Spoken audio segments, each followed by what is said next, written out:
daughter to feel strong, to know that she could do anything in this world. Being a mother to twins has been the most beautiful and amazing experience of my life. You want to be a mother? One day. Time passes by so quickly. Cherish those moments. With everything that I do, I try to be a role model to my children.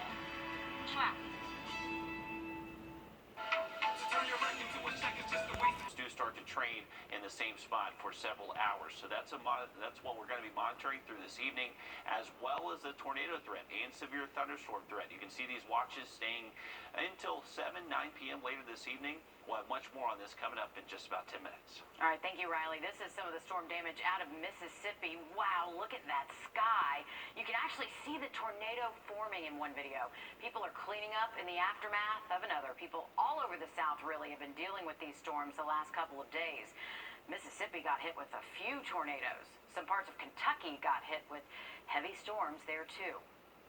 We're learning more about this fight at a basketball game in North Augusta. This happened over the weekend. And it was caught on video, as you can see. This is Riverview Park. It broke out Saturday at a youth basketball game. News 12's Will Rio live for us at Riverview to walk us through exactly what happened. Will. Yeah, I spoke to the director of the Parks and Rec department here at Riverview Park, and really his first reaction to even seeing the video was just wow. I mean, he said he was in disbelief and said it was extremely uncivilized. And we received a copy of the incident report that actually said a parent threw the first punch in the fight. And I mean, this is video caught on camera at the Riverview Park basketball court that shows exactly what happened this weekend. We can see a player going for a layup, and he was fouled. Those two players exchanged some words, and as the team started to gather, that's when the parent of one of the players left the bleachers to join the argument and confronted the player in the black. The incident report from North Augusta Public Safety says that the parent struck the child with a closed fist. A massive fight broke out between both teams and the fans. According to the incident report, that parent is being charged with simple assault. This is the second consecutive weekend a fight has broken out at a Riverview Park basketball tournament. The Parks and Rec department says changes need to happen to prevent things like this. We feel responsible in that we want to protect our staff and our people, and we'll take whatever measures that we need to do to make sure that Riverview Park is a safe place. And coming up on News 12 at 6 o'clock, we discuss some of those measures and how they'll be implemented in the future to prevent anything like this, from happening like this ever again. Guys? All right, thanks for that, Will. Wow, that video just difficult to watch. Now, despite storms, faith leaders gathered in Atlanta today to say they are continuing what they call the Dump Depot boycott. Today marks 2 weeks since they decided to boycott Georgia-based company Home Depot. The faith leaders say this is in response to the voting law passed about a month ago. The group argues the voter laws suppress voter rights, particularly voters of color. We're going to drive a nail into SB 202 and all other legislation that seeks to suppress and make it harder for blacks and people of color to vote. Others, including Georgia Governor Brian Kemp, argue the laws actually make voting more secure and that this boycott harms workers in Georgia. There's a vigil tonight in Lexington County, South Carolina, following the death of a 15-year-old girl there. Sena Minotep was kidnapped and later killed earlier this month. Now her family wants to celebrate her life and her memory, and her mom wants to let other teenagers know to listen to their moms and dads. I want to come out and celebrate Sena's life. I know we weren't here for a long time, but it's really important that we raise the awareness too around what happened with her and how, things kind of played out. But I want parents to feel empowered. I want them to know that, you have a voice. 3 people have been charged with Sanaya's death. 18-year-old Travion Nelson and 2 minors charged with murder and kidnapping. 2 people are dead after a home exploded yesterday in Union County. 78-year-old Ralph Wood and 77-year-old Peggy Wood were at home when a blast went off, according to the Insurance and Safety Fire Commissioner. They were taken to the GBI crime lab for an autopsy. The cause of that explosion, though, still under investigation. Meanwhile, North Augusta's mayor-elect set to be at 7 o'clock at the Municipal Center. You may have noticed some of the progress on the 5th Street Bridge, the big renovation underway there. They shut the bridge down last June, and since then, Augusta's engineering department has been hard at work transforming it into a pedestrian bridge. You can expect to see some shaded benches, some colored concrete, and some lighting. The goal there is just to increase foot traffic and continue the downtown development energy.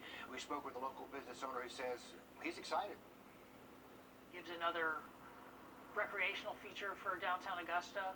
I think it'll draw people towards this end of downtown, which is growing. This bridge work is expected to be completed by the end of this year, but not everyone thinks the bridge project is worth the money, and we're going to look at why that is tonight ahead on News 12 at 6 o'clock. Crews still battling a fire at a Brunswick warehouse early this morning. The building used to store pellets at the Port of Brunswick. To help fight the blaze, Glenn County crews were getting help from surrounding areas. That's how big it was. Officials say no one was hurt. First at 5, Governor Brian Kemp signing 7 bills into law today. Some focused on adoption, making it easier for parents. Another expands what could be considered reckless and dangerous driving when it comes to street racing. It also lays out the penalties for habitual offenders. For more details on the new laws, you can head over to wrdw.com or to our app. If you live in South Carolina and need some extra help with food, applications are open for the Senior Farmers Market Nutrition Program. You have to be 60 or older, have a valid driver's license or ID, make less than $24,000 a year. With the program, you can get free fruits and vegetables from various farmers markets and roadside stands all across South Carolina. You have until the 1st of June to apply. We have that link for you on our website. Baseball makes a comeback with the Green Jackets kicking off opening day tomorrow against those Columbia Fireflies, weather permitting, of course. This will be the Jackets' first season as a Braves affiliate, and we're excited to see what that will mean. The Green Jackets have home games scheduled all week long, right through Sunday. Again, weather permitting. Yeah, it's a good thing it wasn't today. That would have been a disaster opening day. All right, from California to Carolina, this duo walked across the country raising awareness for their nonprofit. We'll introduce you to the pair of adventurers coming up. Stay with us, Riley. And we are still tracking to the upper 70s, mostly sunny as well. Breaking news out of Aiken County this afternoon. An Aiken woman has died after she was hit by a car. This is according to the Aiken County coroner. 51-year-old Tanya Hood taken to AU Medical Center after she was hit by a car on Pine Log Road, not too far from Hounds Lake Drive in Aiken. The coroner says the driver did stay there right on the scene until authorities got there, and the Highway Patrol is investigating. The Kentucky Derby was Saturday, and the Derby, of course, synonymous with mint juleps and bourbon. But this Kentucky tradition has a Georgia tie. Last year, a Savannah College of Art and Design grad actually designed the official Woodford Reserve Kentucky Derby bourbon bottle. It became a collector's item since the race was delayed to September because of COVID. And since it was such a hit, they asked him to design the 2021 bottle, too. Not bad work right there.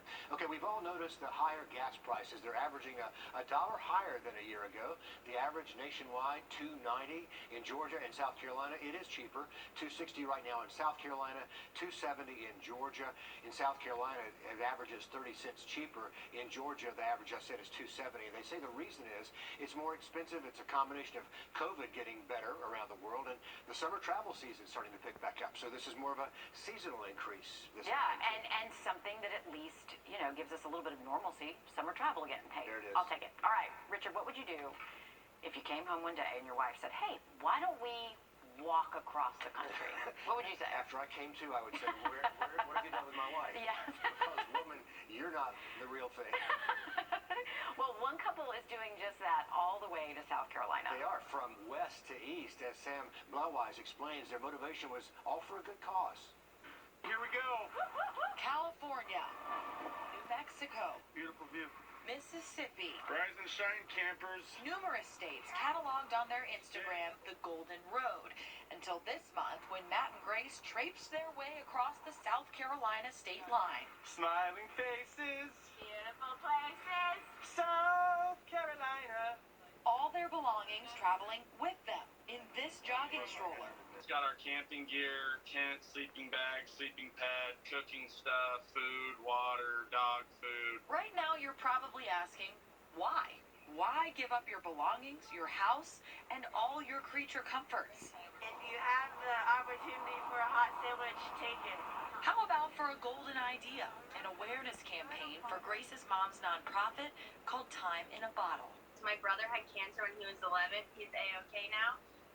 But she needed to find a job where she could make money on the side and still go to all his appointments. Once Grace's brother got better, her mom was looking for a way to give back. Time in a Bottle was born, a nonprofit that takes care of cleaning for families who have terminally or seriously ill kids. It's ready to be expanded. It just needs the funds and the awareness. So that's where we come in. And what better way to be more visible than to throw on 2 safety vests and walk down the highway for 6 months? We're going to South Carolina today! But along the way, a movement was born. Hundreds of thousands of followers in total, from TikTok to Instagram. The mentality of shining a light, of being a positive source in a year of so much hardship, helping many others to just keep going. Finding love in something small, and building off of that and seeing where it takes you. And waving and smiling at people goes a very long way. The original goal was $75,000, but they've already hit that. So as we wrapped up our interview, I asked them for a new goal. Yes, Yeah. the goal is 100,000. All right. I love it. Yes, it happens right here. Right here, right now. 2 people, 2 dogs, and a whole lot of fans cheering them on, showing us all that sometimes the road less traveled is the golden inspiration we didn't know we needed. And having fun all the way through. I love the fact that they made up a new state jingle as soon as they crossed the line into South Carolina with smiling faces of beautiful places. That was good. I love that they had their dogs with them, too. That was so much fun. And, yeah, brave people to do that. That was a long way. What great stories you're going to have to tell. I think they made it all the way to the South Carolina coast. They did. They made it all the way to Myrtle Beach when their walk ended on Saturday, raising a lot of money and having a lot of fun. That is good. Good to see. Glad the weather held out for them Yeah. today. The I-Team uncovers a deadly cancer trend right here in our area. They're not taking into account how black women present versus white. Breast cancer screening guidelines ignoring women of color. I could have died. Tonight on News 12 at 6 o'clock. Who's the best boy? Down as low as $59.95. People flying during the pandemic has hit a new record. TSA says agents screened more than 1.6 million people across the country yesterday. That's almost 10 times what it was this time last year. Sundays are usually the busiest day for the week for TSA, but the agency says there are more travelers in general. According to TSA, they've screened more than 1 million people daily for the last week. Summer should mean fun in the sun and fun at the pool or the lake, but as we've seen here locally, unfortunately, that can come with some risks. And we see it year after year. Now, an Atlanta Falcon joins the fight to encourage parents to teach the kids how to swim. Mandy Gaither has his story. It was a vow made to his grandmother. If she would stop smoking, then I would learn how to swim. So let's put those goggles on. 6 years later, She said, by time. this NFL running back took the plunge to keep the promise. Times when I've almost drowned it. I feel a little pressure. Oh, I need to learn how to swim. Edo Smith set out to prove it's never too late. Teaming up with a group of kids learning the same lessons. These kids learning to swim, it would change their whole life. Drowning can happen in 30 seconds or less. Pediatric ER Dr. Sarah Lazarus has seen firsthand the dangers of the water. That's why she and Children's Healthcare of Atlanta's Strong for Life are pushing the Arms Reach, Eyes Reach program. You want to keep a child that can't swim well within arm's reach because a child could slip out of your grip very quickly, and children who can swim at least 2 legs of the pool within eyes reach. And knowing how to swim is important, no matter your age. A pool and a promise now fulfilled. I'm here to tell her, hey, I learned how to swim. I finally got it. We even now.